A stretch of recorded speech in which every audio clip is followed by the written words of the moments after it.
Et c'est l'heure, on ouvre les débats sur Sud Radio. Vous venez y participer, c'est simple, vous nous appelez 0826 300 300. De quoi parlons-nous ce matin? De quoi débattons-nous? Eh bien, on parle de ces députés qui vont se prononcer aujourd'hui sur une mesure qui fait énormément réagir, à savoir la perpétuité pour les violeurs en série d'enfants de moins de 15 ans. Le gouvernement avait ajouté cette mesure au projet de loi sur la protection des enfants à la suite de l'affaire Liana. La semaine dernière, la gauche avait supprimé cette mesure. Il y aura finalement un nouveau vote aujourd'hui à l'Assemblée. Alors selon vous, cette mesure va-t-elle dans le bon sens ou est-ce simplement une mesure démagogique? J'attends vos appels, vous appelez déjà au 0826 300 300, venez nous donner votre avis et vous réagissez également sur les réseaux sociaux. Avant de vous entendre au 0826 300 300, je reçois pour en parler Evelyne Sirmarin. Bonjour.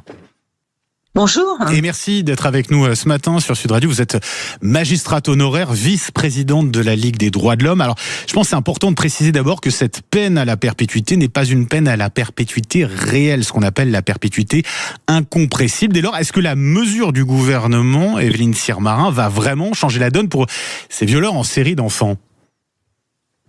C'est-à-dire que quand on entend cette proposition, on se dit oui, c'est normal, c'est terrible les viols en série d'un enfant, bien sûr, mais il faut replacer cette proposition dans l'ensemble de notre système pénal.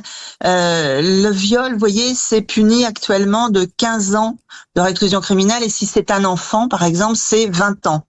Et le meurtre, le fait de tuer quelqu'un, c'est puni de 30 ans dans réclusion criminelle.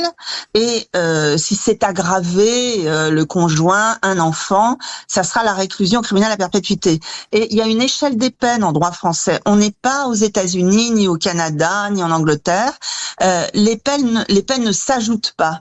C'est-à-dire que le problème, c'est que si on condamne des personnes qui ont violé plusieurs enfants à la perpétuité, comme ce qui est proposé, qu'est-ce qu'on va faire pour un meurtrier en série? Vous voyez, il y a une sorte de crescendo dans les peines qu'il faut continuer à respecter. Et je disais qu'on n'est pas comme aux États-Unis. Pourquoi? Parce que les États-Unis, si vous commettez un vol, par exemple, c'est puni de 3 ans d'emprisonnement plus un meurtre, 30 ans, vous allez avoir 33 ans de prison. C'est pas le cas en France. En France, on prend la peine la plus haute. Donc, on a tout un système pénal. Je sais bien que c'est assez abstrait et que par rapport à un viol, des viols d'enfants, c'est à peu près impossible de raisonner comme ça. Mais le droit, il faut respecter, si vous voulez, notre système pénal. Et puis, le problème, c'est qu'on ne sait pas ce que ça veut dire des viols en série. Est-ce que c'est à partir de 2? Est-ce que c'est à partir de beaucoup plus? Vous savez, c'est à cause de l'affaire Le Squarnac. Les meurtres en série, en l'occurrence, on sait à partir de combien de meurtres c'est? C'est quoi? C'est à partir de 2? Ouais. On sait pas. On sait pas, il n'y a pas de définition de la série. Et le viol, c'est pareil. Est-ce que monsieur Le Squarnac, qui a violé pratiquement 300 enfants, la peine maximum doit être la même que quelqu'un qui a violé 2 enfants? C'est une comptabilité absolument horrible et sinistre. Mais vous voyez, en droit, on doit raisonner quand même aussi. Ouais. Oui, c'est très difficile à entendre parce qu'on est sur un plan moral quand on en parle, et le juridique, c'est pas la même chose. Alors ça risque d'être en plus inconstitutionnel, vous voyez. C'est pour ça que les députés ont voté contre. Et puis surtout, le problème, c'est la prévention. C'est ça qui nous manque. C'est qu'on a vu dans l'affaire Liana que chacun, en gros, était dans son couloir de nage. Vous voyez, l'éducation nationale, la justice, la police, la gendarmerie. Mais en fait, il n'y avait pas du tout de coordination. Et on sait que il faudrait 3 milliards d'euros pour que tout le système marche beaucoup mieux, comme en Espagne, pour ces affaires de viol d'enfants, de violences sexuelles et sexistes. Il faudrait beaucoup plus de policiers et il faudrait beaucoup de prévention. Vous voyez, c'est ça le problème. Je le disais, et on met donc du sparadrap. C'est de la perpétuité. Pour vous, cette mesure, c'est du sparadrap. Il faut donc le dire très clairement, perpétuité simple, ça veut dire qu'avec les remises de peine, on a des violeurs en série d'enfants qui pourraient ressortir un jour, être libérés, quoi. Mais on ne sait pas, parce que j'imagine que si on met une peine de perpétuité, il y aura en même temps une période dite de sûreté qui existe déjà pour les crimes les plus graves, et qui fait que pendant 18 ans, de 18 à 22 ans et 30 ans Par exemple, dans l'affaire Liana, Oui. la personne, Monsieur Bardella, s'il est déclaré coupable et condamné, il Barella, pourrait avoir une peine de réclusion criminelle à perpétuité et de 30 ans de période de sûreté, c'est-à-dire il ne sortira pas. Il n'y aura pas de permission de sortie, il n'y aura pas de libération conditionnelle, il sera 30 ans incarcéré. Parce Vous voyez, qu'il y ça a un existe risque déjà. de récidive particulièrement important pour les violeurs d'enfants. Donc ça veut dire que ça, c'est pris en compte aussi par le juge d'application des Bien peines. sûr. Voilà, sur une éventuelle libération ou pas.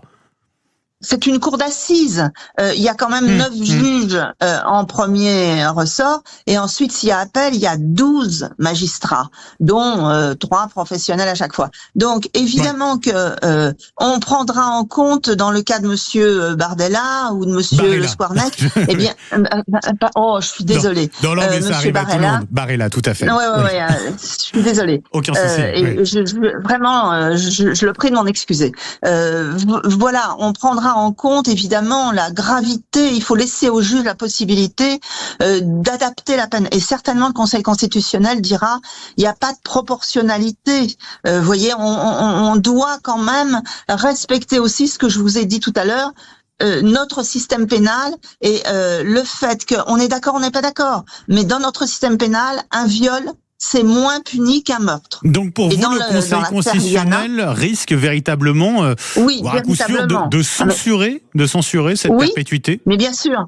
Mais bien sûr, parce que il dira mais qu'est-ce qui se passe alors pour des meurtriers en série? Et c'est la raison pour laquelle il faudrait vraiment reprendre tout le système et essayer de faire. C'est pour ça qu'on propose une loi intégrale à un certain nombre de gens pour dire on remet tout le système à plat. Et surtout, ce qu'on voudrait, c'est que les personnes qui commettent des viols sur les enfants soient punies. Bien sûr, mais surtout soit identifié. Et vous savez qu'il y a à peine 3% des incestes qui sont connus, identifiés. C'est ça le premier problème, c'est que justement c'est une loi sur la protection de l'enfance. Et ce qu'on voudrait, c'est que cette protection de l'enfance en France, qui est dans un état absolument calamiteux, il y a 400 000 enfants placés à l'aide sociale à l'enfance parce qu'ils ont des problèmes très très graves dans leur famille, dans leur entourage. Ce qu'on voudrait d'abord, c'est qu'on remette ça sur pied. Vous savez, dans cette administration, il y a à peu près 30 000 emplois manquants. Il faudrait refaire tout le système de protection de l'enfance. On est vraiment en retard par rapport à nos voisins européens, par exemple. Ah oui, en termes de moyens, on est très loin. Ah oui, l'Espagne, l'Allemagne. Par exemple, l'Allemagne, je vais vous prendre un exemple pour ces violeurs d'enfants. L'Allemagne, ils ont fait quelque chose qui est très bien, c'est tout simplement un téléphone. À savoir que les personnes, et malheureusement il y en a beaucoup, ça peut vous choquer, mais c'est comme ça, il y a beaucoup de personnes qui ont des pulsions sexuelles envers les enfants. C'est inadmissible, mais c'est comme ça. Eh bien, en Allemagne, ils ont fait tout un système d'appels téléphoniques où ces personnes peuvent dire ça va pas du tout, je sens que je vais peut-être passer à l'acte, et là on les prend en charge. Et ça marche. En France, ça n'existe pas. Oui, ça marche très bien. En France, nous n'avons que la répression. Tu passes à l'acte, on te punit, tu as 20 ans de réclusion criminelle. Et derrière, ce qui se passe, c'est que dans les prisons, il n'y a pas de système de soins suffisant. Les pédopsychiatres, vous voyez, ce qu'il faudrait, c'est aussi que les gens, quand ils sont en prison, au moins ils ne soient pas qu'en prison, ils soient soignés et ils récidivent pas si possible. Et ça, tout ça, ça nous manque. Après, donc, ce qui manque, c'est une vision globale. Si cette perpétuité, elle est adoptée, on verra le Conseil constitutionnel, vous dites qu'il va le censurer, qu'il va censurer cette mesure. Mais imaginons que ça passe. Peut-être. Ça veut pas dire que pour le coup, les magistrats, ils seront pas tenus de requérir la perpétuité dans toutes les affaires de viol en série sur mineurs. C'est peut-être important de l'expliquer, ça.